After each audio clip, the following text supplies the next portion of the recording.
Meet Jake. Jake makes $72,000 a year. That's $6,000 a month hitting his bank account. And every single month, by day 25, he has less than $200 left. He's not gambling. He's not addicted to anything. He doesn't have a secret debt nobody knows about. He just can't figure out where the money goes. Sound familiar?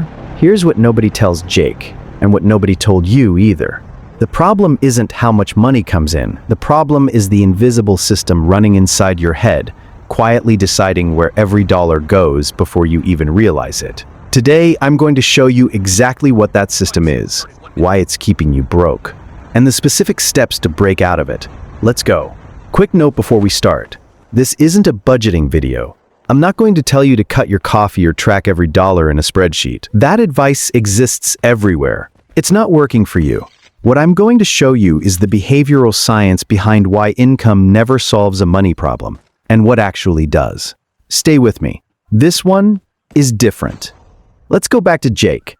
At 22, Jake made $35,000 a year. He lived in a small apartment, drove an old Honda, cooked most of his meals at home.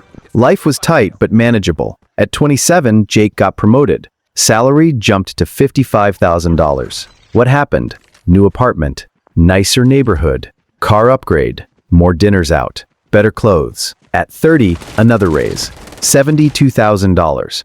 What happened again?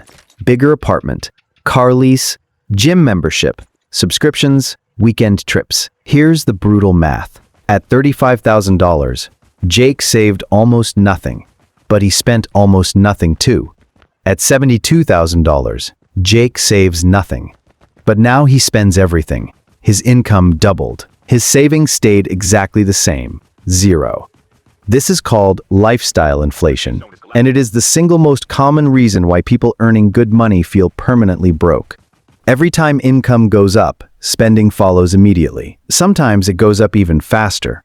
Economists call this hedonic adaptation. Your brain gets used to a new level of comfort, and that level immediately becomes the new minimum. The $1,500 apartment that felt like a luxury at 22 feels like a prison at 30. The $400 car payment that felt big at 27 feels normal at 32. Your standards rise with your salary. Your savings don't. And here's the most dangerous part. It feels completely justified. Because you worked hard for that raise. You deserve the upgrade. And you're right, you do deserve good things. But the question isn't whether you deserve it. The question is, are you buying your present comfort with your future freedom? That's the trap. Most people never see it until it's too late. Here's something the financial industry doesn't want to talk about. Your brain, the same brain that helped your ancestors survive thousands of years, is genuinely terrible at building wealth. Not because you're stupid, because your brain was never designed for this. Let me explain two things happening in your head right now. Number one, hyperbolic discounting. This is your brain's built-in bias toward immediate reward over future gain. If I offer you $100 today or $150 in 6 months, your brain screams, take the $100, even though waiting 6 months gives you 50% more money. This is why saving feels painful. Your brain sees $500 going into a retirement account and registers it as a loss, not a gain. Because that $500 is gone from today. The future version of you getting $50,000 from that investment feels completely unreal. So your brain fights you every single month. Number two, social comparison. Humans are wired to compare themselves to the people around them. For 99% of human history, this was useful. If everyone in your tribe had food and you didn't, that was a survival signal. But in 2025, your comparison group isn't your village. It's Instagram, it's TikTok, it's your colleague who just bought a new BMW, and your brain responds the same way it always did, with anxiety, with the urge to match, to keep up.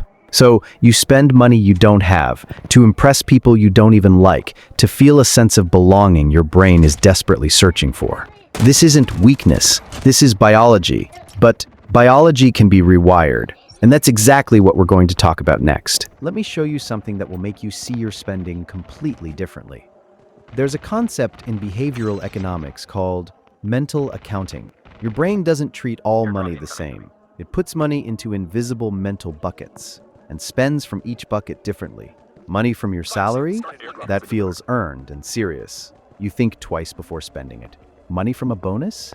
That feels like extra. Your brain says, this is free money. Spend it, tax refund, same thing. Found money, gone in 48 hours. This is why people who get $3,000 tax refunds blow it immediately, but would never take $3,000 from their savings account for the same purchase. Same money. Different mental bucket, completely different behavior. And here's where it gets really interesting. Marketers know this. Credit card companies know this. When you swipe a card, the pain of paying is significantly lower than handing over cash. Studies show people spend up to 83% more when paying by card versus cash. Your brain doesn't fully register the transaction as real money leaving. So the system is stacked against you. Your own psychology is working against you. And nobody sat you down and explained any of this. Until now. This is the part most finance channels never touch, but it's the most important. You will never consistently do something that contradicts your identity. Read that again. If deep down, in the story you tell yourself about who you are, you believe you are bad with money, you will always find a way to be bad with money.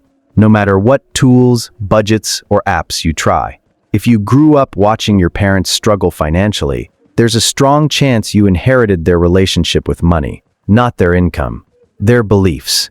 Beliefs like, rich people are greedy. Money is hard to keep. We're just not the type of people who get ahead. Wanting more is selfish. They're identity anchors.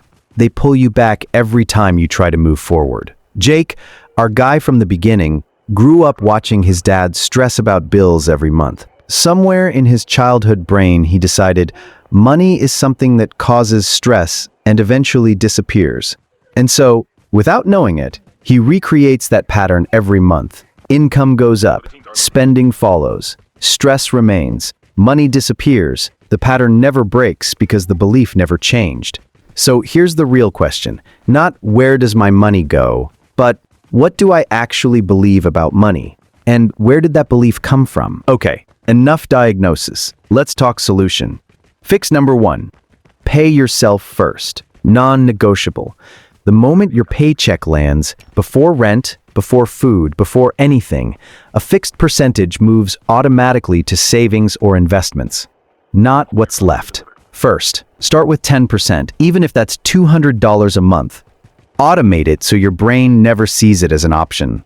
What you don't see, you don't spend. Fix number 2. Kill the comparison loop. Unfollow accounts that trigger spending impulses. Mute people whose lifestyle makes you feel behind. This isn't about being antisocial.